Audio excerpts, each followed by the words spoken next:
Right, hey guys, how we doing? Back into the video from Ham on Beat, and today we are checking out Debunking Araki Forgot Extras number 9. Let's get in it. Ham on Beat!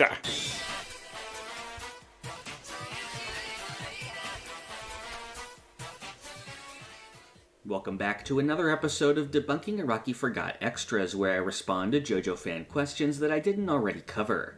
The last video turned out to be a huge one, coming in at 43 minutes. And, I keep forgetting to do this.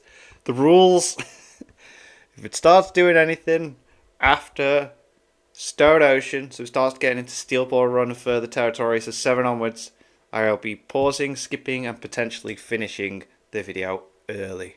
I'm going to dial it back a little bit this time, but I still think I managed to put together a good list of topics. So without wasting any more time, let's get to the first question. The first question deals with part 2. This person asks how Stroheim was able to return to tell the others about what happened to Joseph when he was stranded out in the middle of nowhere as just a torso. Now I could argue that Stroheim as a cyborg could have some kind of tracker implanted in him.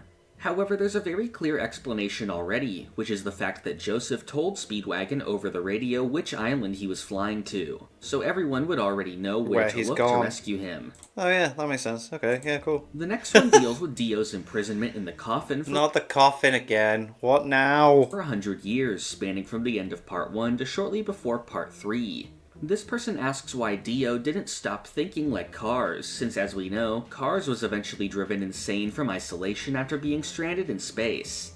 Something very important that we need to remember here is that it was never specified exactly how long Kars was in space before he stopped thinking. Yeah, like, it could have been a very, very, very long time. Could have been a lot longer than that. According to the narration, he wandered for eternity. There you go. So, that's a lot longer than 100 years. So it could have been hundreds or thousands of years before this happened. Since we don't actually have a set time for how long it would take to stop thinking, we can't exactly apply it to Dio here.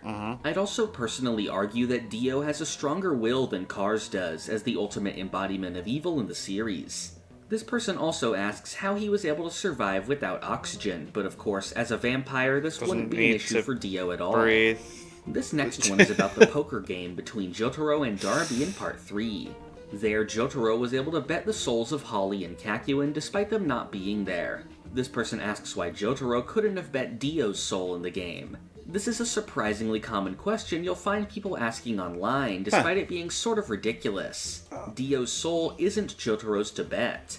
It was directly stated by Jotaro that because he was on a journey to save his mother, she wouldn't hesitate to let him have her soul. Fair. The same is true for all of his allies. Dio is obviously Jotaro's enemy and wouldn't Dio would not let him do it, right? be Okay, accepted yeah. as a bet. Yeah. This next question is one I've seen asked quite a few times. They mention the scene when the group first arrives in Egypt, where it's said that the Speedwagon agent spotted 9 hooded figures leaving Dio's mansion. However, despite this being the case, they didn't know where Dio's mansion was and had to search all over the city for it later. However, this is not actually the same location. When the group first arrived in Cairo and began looking for the mansion, it was actually said in both the anime and the manga that Dio had relocated his hideout. Right. Meaning the place in their spirit photograph is actually a completely different building from Where they came out of, the right? one the agent saw before. Right. Both versions also depict these as different looking buildings. That is also This true. next one mentions when Rohan used Heaven's Door to make Josuke fly backwards at high speed.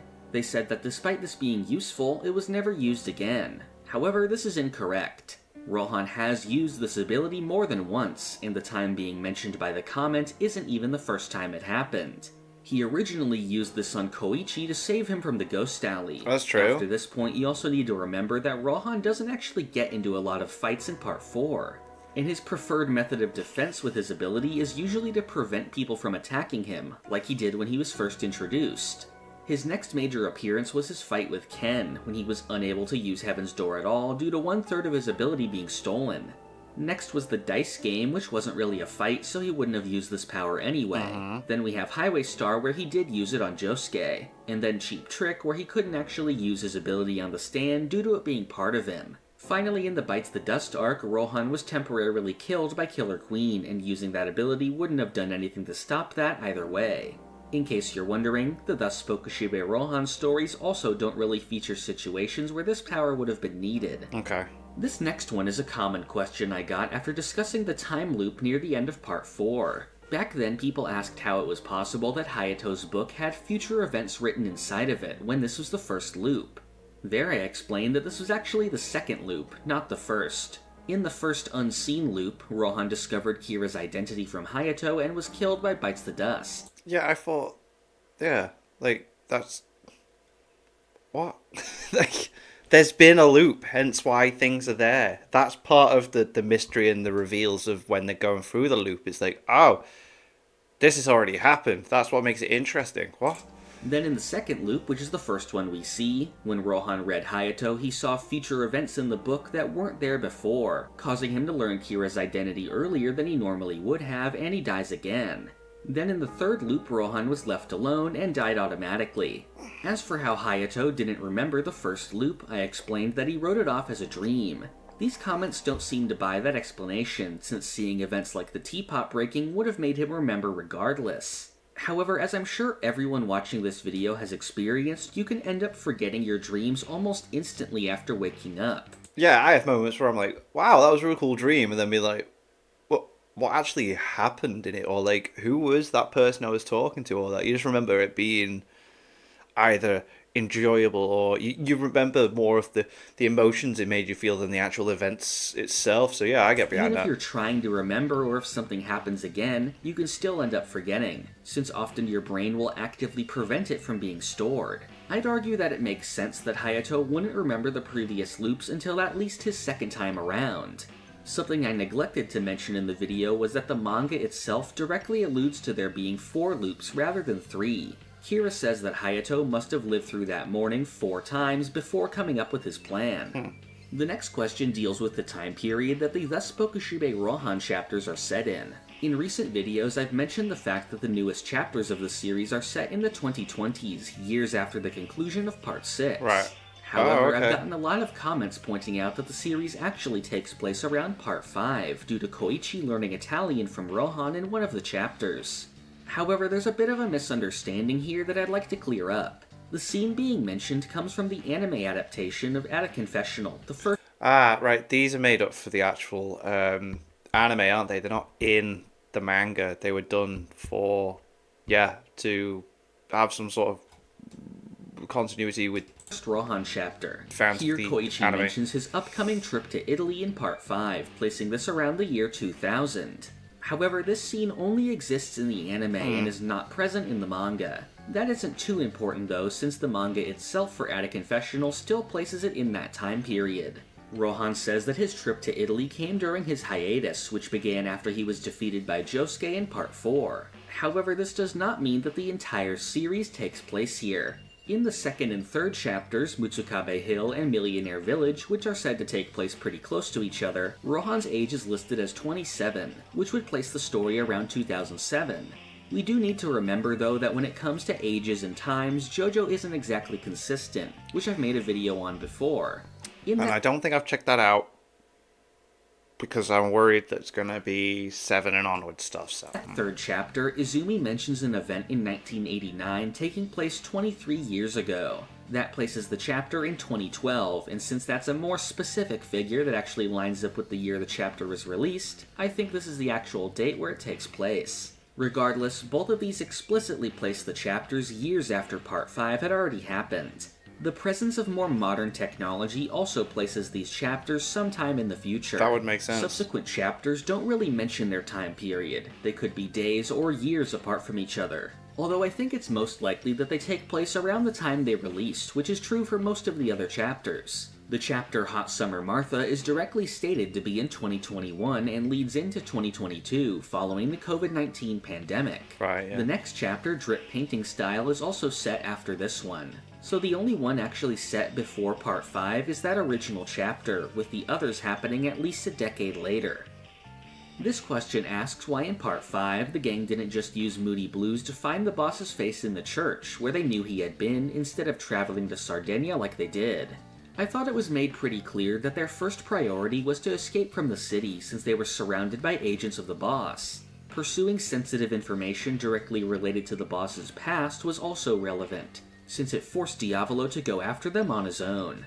This next one asks how it's possible that Risotto figured out that Doppio was a stand user. He realized this when Doppio reacted to Aerosmith's sound, which would only be possible if he could see and hear stands. This person points out, though, that later, Risotto uses Metallica to control Aerosmith since it's made out of iron. If it's made out of a real material, then it would actually be a bound stand that could be seen and heard by everyone. However, this is not what happened. The way that Metallica stuck onto and manipulated Aerosmith isn't because of the stand being made of iron, but because, as we can see, some of Risotto's blood and flesh made it onto the stand. With this, he used his own iron to manifest his stand and turn Aerosmith towards them. There you go. Wow, that's some complex thinking. I love how sometimes, like, the JoJo's, the way it works and everything is like, whoa, you gotta think, like, 2-3 steps in. The next question deals with the JoJo light novel Purple Haze Feedback, which is not Araki, but okay. Focused on Fugo from Part 5. Near the end of the story, Fugo does an attack where he bites into one of his virus capsules. They ask how it's possible that he survived this when Fugo isn't immune to his own virus. This person just seems to know about this attack existing, probably from its appearance in the fighting game All-Star Battle, without actually reading the book since it's explained there very clearly. There, Fugo had Purple Haze attack in another direction as a fake-out so that Volpe would approach him thinking he was safe. Fugo had placed the capsules in his mouth and then bit them to spray the virus into Volpe's face, killing him. This was done with the evolved version of his stand, Purple Haze Distortion. This has a more lethal virus, but the virus is actually able to attack other cells of the same virus. It was explained that Fugo was protected since the virus ate itself before attacking him. However, this didn't actually leave Fugo completely unscathed, since before the virus died out, it badly damaged his mouth and lungs, putting him in the hospital for weeks. It wasn't until some time later that he was completely healed by Giorno. The next question comes from Part 6.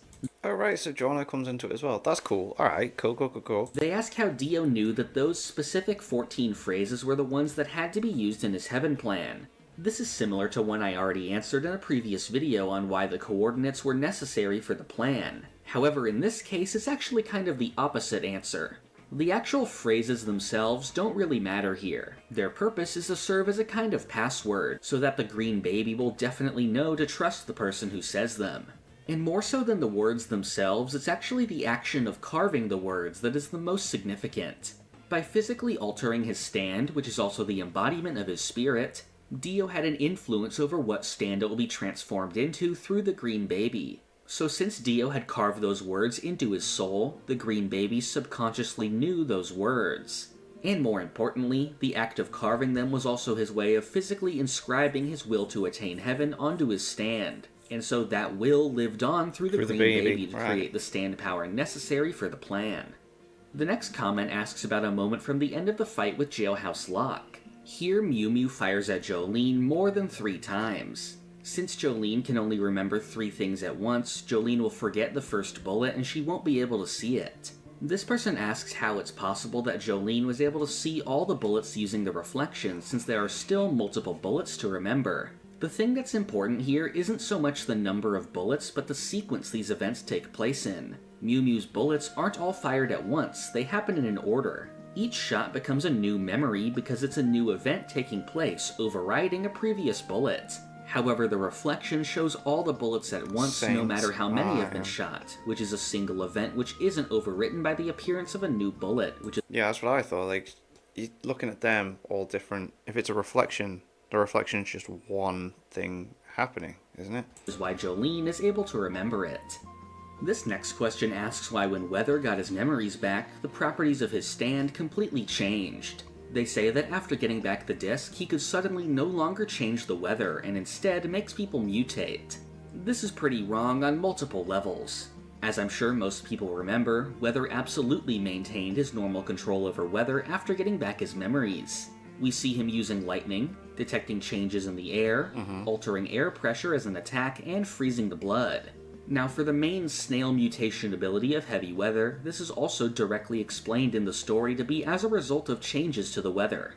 as I've gone over before in my Part 6 video. But just to clarify it here a bit more, heavy weather alters the Earth's ozone layer, which is a weather-related ability. By changing the ozone layer, the rays of the sun now carry a subliminal message, which causes those who see them to believe that they are turning into snails so much that they actually begin to turn into them. There's still many people who doubt this ability making any sense, but the manga actually goes into great detail to explain these changes.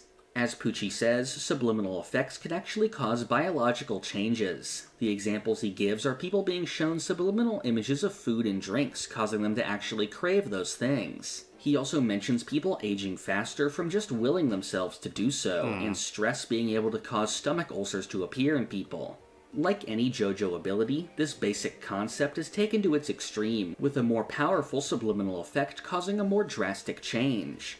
I've always looked at the heavy weather ability as a kind of cosmic horror, with the rays of the sun carrying power that we aren't aware of, which we are just barely protected from by our atmosphere. Next, this comment asks how Emporio hid the weather stand disc when he crossed between universes, since his clothes and other non-organic material were destroyed. In case anyone missed it in the last video... Yeah, we discussed this. They're not... They're part of the soul. They are part of a person. So I went over how the disc itself actually would make the crossing, since they were shown to be indestructible. As for where Emporio hid it, this is actually very simple. As we saw before, that Emporio can store shrunken down ghost objects inside of his belly button, and also inside of a shrunken down ghost bag. This is exactly how he was able to hide Jotaro's disc earlier on, so the same would be true in this case. This one asks why Emporio didn't just hide in his ghost room, since nobody can enter without his permission, meaning Pucci wouldn't be able to reach him.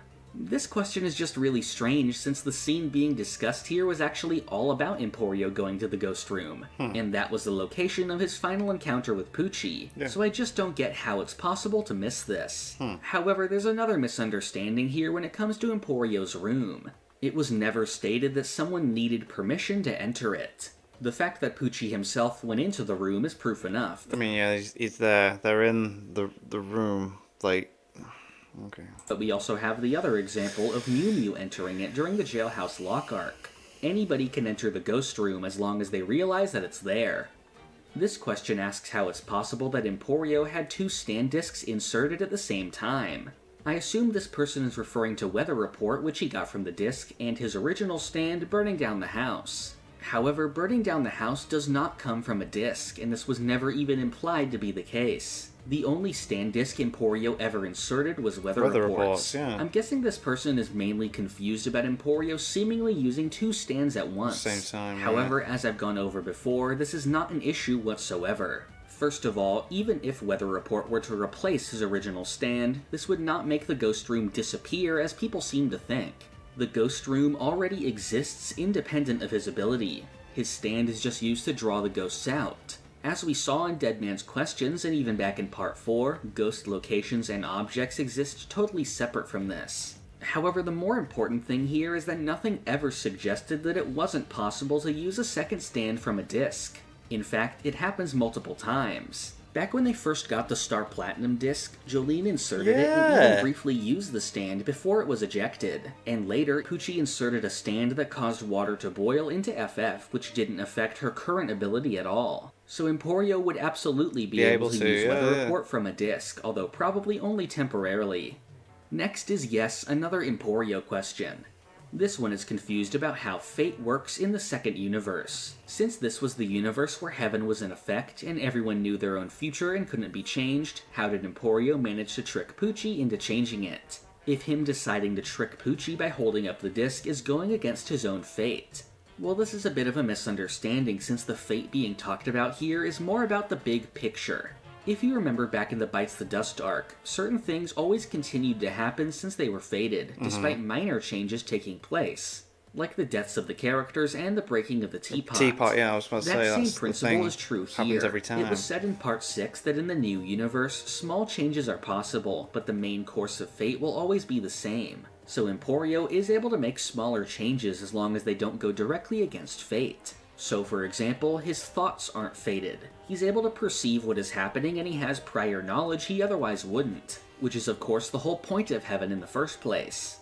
We also saw Emporio try to go directly against fate by running away from the ghost room. Since Emporio's fate is to run to the ghost room, this isn't allowed, so fate caused him to fall backwards towards the room anyway. Holding up the disc, though, is a different story. Emporio inserting the disc on his own would go against fate, since that would be a huge change to the course of events. However, just holding up the disc doesn't actually do anything.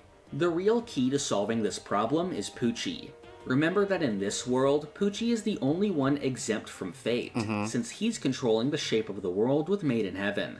Pucci can move freely, and his actions actually change fate. If you think about it like that, since he's existing in a world where everyone else's fate is rigid, as far as fate is concerned, he doesn't really exist. So Emporio holding up the disc doesn't count as a major change to fate. Since the disc isn't fated to be inserted, holding it up doesn't change anything. It's only when something completely out of fate interferes that a change actually happens. And once one change has been made, the course of fate can change completely, leading to Pucci's defeat. In the previous video, I discussed the new universe from the ending of Part 6. Here, the main cast souls were restored into new lives after being rewarded by fate. I argued that these would be the only major changes to this new universe, and that the events of parts 1 to 5 would be largely unchanged in this new continuity. Other characters, like Rohan, would also stay the same as we see in the newer chapters. Yeah, like you said. However, this person points out that the sign we see in the new universe says Orland instead of Orlando, showing that there actually are large changes at work. However, this is not what's happened here. This is simply some wonky spelling as a result of this being a Japanese manga. Right. We can find countless examples throughout the series of English words or names being spelled incorrectly, either in the manga itself or on merchandise. We can find things like Joseph's name being spelled wrong, a name like Bruno becoming Blono, Wow. and one that is coincidentally very similar to this one. In some places you can find people writing Dio Brando's name as Dio Brand. If you were to say the English word brand in Japanese, it would be pronounced like Brando. So to someone speaking Japanese, the O is kind of redundant when you write it out in English. There you go, so Orlando. There's also a bit more evidence against this sign being changed in the New World specifically. The sign normally only appears at the end of the manga, but in the anime adaptation it makes another appearance earlier in episode 25, the start of the third batch. Here the sign is exactly the same as it was at the end. This next person mentions how Stephen Steele said that any kind of machine can be used in the Steel Ball Run race, including an automobile. Hooked, he directly said that at first, as for why I kept FIFO... There we go.